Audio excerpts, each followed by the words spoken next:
Kumusta po kayo mga mare ko? For today's video ay may ituturo na naman akong isang recipe na napakasarap at pwedeng-pwede din natin itong pang negosyo, panghanda kung ano man po ang mga okasyon. Hindi rin kayo mahirapan sa mga ingredients nito kasi napakadali lang naman itong hanapin sa grocery at saka sa supermarket. To start po ay magpapakulo muna tayo ng tubig. Bali mga 2 liters po ng tubig ang nilagay ko dito. Pagkatapos na nag-add ako ng 2 teaspoon ng asin at saka konting mantika.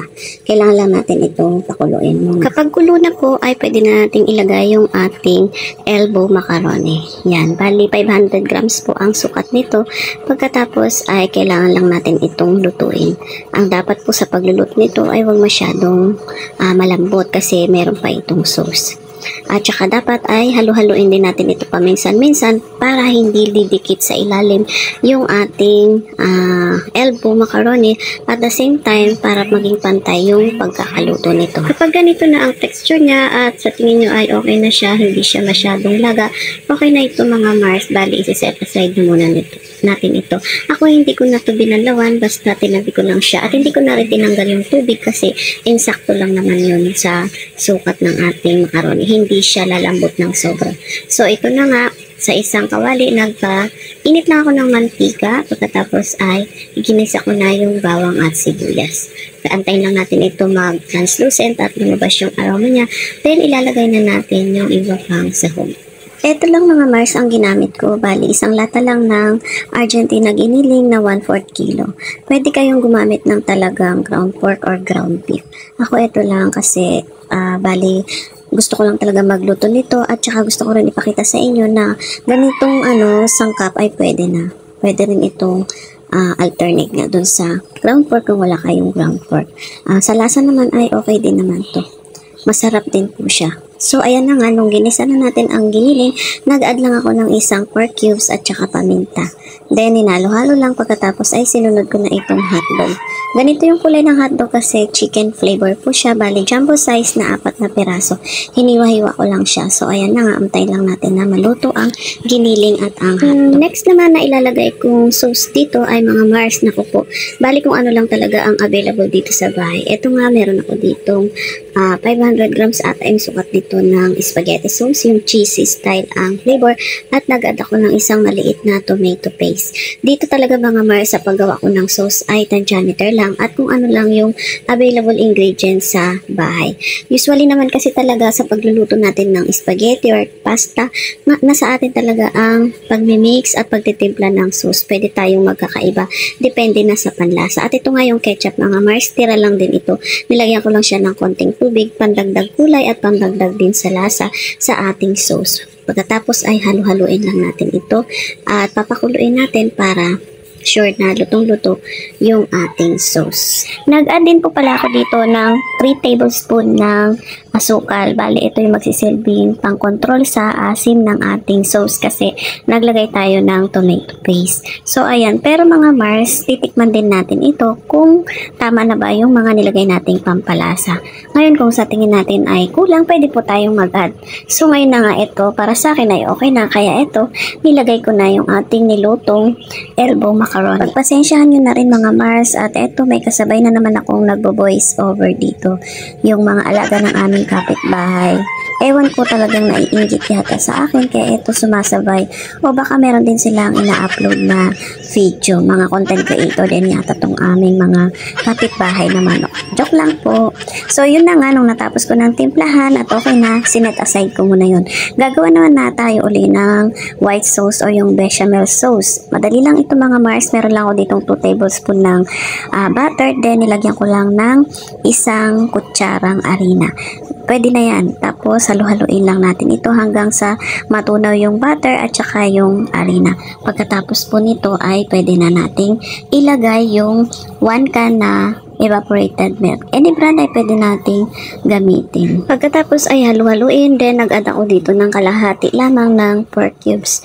Ayan. Pero, nasa inyo, sa panlasa nyo, kung sa tingin nyo ay okay ba yung kalahati or isang buo kasi titikman naman natin ito. Then, nag-add din ako dito ng grated cheese. Siguro mga 1/2 cup yata ang nilagay ko dito. Yan. Tapos, halo-haluin hanggang sa matunaw yung cheese at kumulo yung ating white sauce. Pagkatapos nito ay lalapot-lapot na yan. Then, isi-set aside natin kapag okay na to. Pero by the way, nag-add pa pala ako dito ng 2 tablespoon ng asukal kasi para sa akin ay medyo matabang yung ating sauce. So, ayan. Kailangan talaga titikman natin yung ating mga niluluto para natatansya natin kung okay na ba yung lasa nito. Then, pagkatapos nito, ay set aside na muna natin. Siya nga pala mga Mars, yung nilagay ko ditong 1 tablespoon ng harina, ay sakto lang talaga ang lapot nito dun sa isang lata ng evaporated milk. Hindi na nyo kailangan pong mag-add pa ng sobra. So, ito na nga ipapakita ko naman sa inyo dito kung ano yung mga posible nating paglagyan ng ating nilutong macaroni. Pwede tayong gumamit ng ganito, yung round siya. Kasi mga Mars, 2 ways po pala ang gagawin natin dito. Etong mga nandito sa aluminum foil ay itatry nating i-bake. Then, mamaya yung nasa mga microwavable tab ay yun na po yun. Lalagyan lang natin siya ng toppings. Hindi na natin siya kailangan pang i-bake. Ngayon, titignan natin kung ano yung pagkakaiba ng lasa nila. Kung alin yung mas masarap. Kung yung binibake ba o yung no bake ba. So, ayan na nga. Ito, nilagyan na rin natin yung ating microwavable tab na 500 ml ang sukat. Nakadepende na rin yun sa atin kung ano po yung gagamitin natin. Kasi pwede kahit anong paglagyan dito kung gugustuhin natin itong pang negosyo. Pwedeng yung bilog na microwavable or pwedeng ganitong rectangle. Ang tip ko lang po sa inyo mga Mars, kung gagawin nyo itong negosyo ay dapat timbangin nyo ito or sukatin nyo ito para sa ganun maging pantay-pantay yung ibibigay natin sa ating customer at malalaman din natin kung ilan yung magagawa natin sa kada niluluto natin. So ito na nga mga Mars, nung nalagyan na lahat ay ito naman ang next na ilalagay natin yung ating white sauce sa ibabaw. Dito po sa recipe na to na ginawa kong sauce ay sakto lang po siya dito sa mga nagawa natin na mga pinaglagyan natin na macaroni. Yan, sakto. Bali, una nilagyan ko muna sila ng paunti-unti. Tapos, nung patapos na ay saka ko na binalance yung mga sobra. Pagkatapos na malagyan na ng white sauce yung ibabaw, ay ito naman ang gagawin natin. Bali, gagadgaran natin siya ng keso. Pero mga Mars, alam niyo ba, optional na lang itong paglalagay ng keso. Kasi, dun sa ating white sauce ay naglagay na tayo ng keso, diba? Kaya ito is dagdag lang talaga sa pang-akit sa ating customer at dagdag na rin siya sa lasa. Kasi, mas masarap ito kapag marami siyang cheese. Pero dapat kung gagawin nyo itong negosyo ay syempre dapat magko-costing po tayo kasi nakadepende yun sa costing at nakadepende yun kung magkano natin ito ibebenta. So ayan na nga mga Mars, diba? Ito yung pagkakaiba. Ito po yung may cheese at ito naman yung walang cheese. Yan, pwede na pong ganyan ang ating ibibigay sa ating customer. Lalagyan lang natin siya ng yan, yung dried parsley or yung powder na parsley. Yan, nautal pa. Sorry naman. Sa paglalagay po pala ng parsley ay optional lang. Kung meron kayo ay pwede. Kung wala ay okay lang. Pero para sa akin, nakaka-enhance po siya ng flavor sa ating ginawang recipe for today's video. At saka isa pa po, nakakaakit din siya sa ating mga customer kasi parang gumaganda po yung kanyang kulay. So, ayan na nga mga Mars. Ito na po yung mga nagawa natin. Nakita nyo naman, medyo marami talaga siya. Sa kalahating kilo lang yan na elbow macaroni. O, diba mga Mars? Ito nga palang nasa aluminum foil na tray ay itatry natin siyang i-bake sa air fryer. Air fryer lang po yung gagamitin ko dito. Bali, naglagay lang ako dito ng 2 slice cheese sa ibabaw para mag-melt po siya. Bali, ito is yung Eden cheese na slice na nabibili natin sa grocery store. Ayan lang. Tapos, i-bake na natin siya sa ating air fryer. Ayan na nga mga Mars. Bali, dito ay i-bake ko siya ng 180 degrees for 10 minutes. Yan, 10 minutes lang po natin siyang binake. After 10 minutes mga mare, ay ito na ang ating binake na macaroni. Yan. O, diba mga Mars? Nag-melt naman yung ating nilagay na slice cheese. Tapos, ito na nga, sinunod ko na yung isang naka-rectangle na aluminum foil. Same lang din, 10 minutes din for 180 degrees. So, ayan na nga. Pagkatapos nyan ay yung paborito kong part, ito yun, yung taste test or tikiman time. Ito na nga, tinikman natin yung ating binake sa air fryer. At nung natikman natin ito ay okay na okay po ang lasa. May kakaibang lasa siya siya kapag binibake pala natin sa ating oven or air fryer. Pwede rin itong i-bake mga Mars sa oven. Bali, ito kasi ang ginamit ko yung aking air fryer. Alam niyo ba mga Mars, ang sarap pala din talaga pag binibake natin yung ating macaroni. At ito naman, tinikman ko din itong nasa tub na bilog. Bali, ito ay yung nilagyan lang natin ng toppings at saka yung grated cheese at saka yung parsley.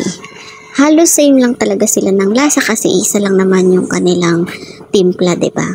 Ang kaibahan lang kapag binibake natin ay may kakaiba siyang lasa na para siyang medyo smoky. Basta ganun po yung lasa niya.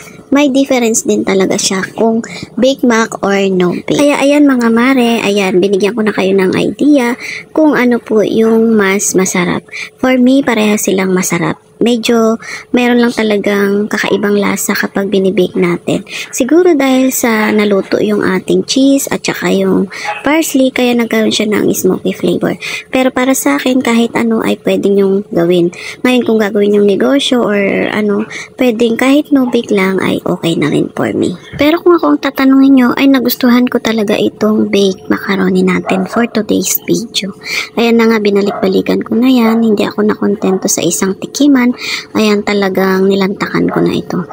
O, paano mga Mars? Sana po ay meron naman akong na-share sa inyo na isang recipe na pwede nyong gayahin or lutuin at pwede nyo itong pagkakitaan. Hanggang dito na lang muna ang ating for today's video mga Mare. See you on my next vlog. Bye bye po. Happy cooking and God bless.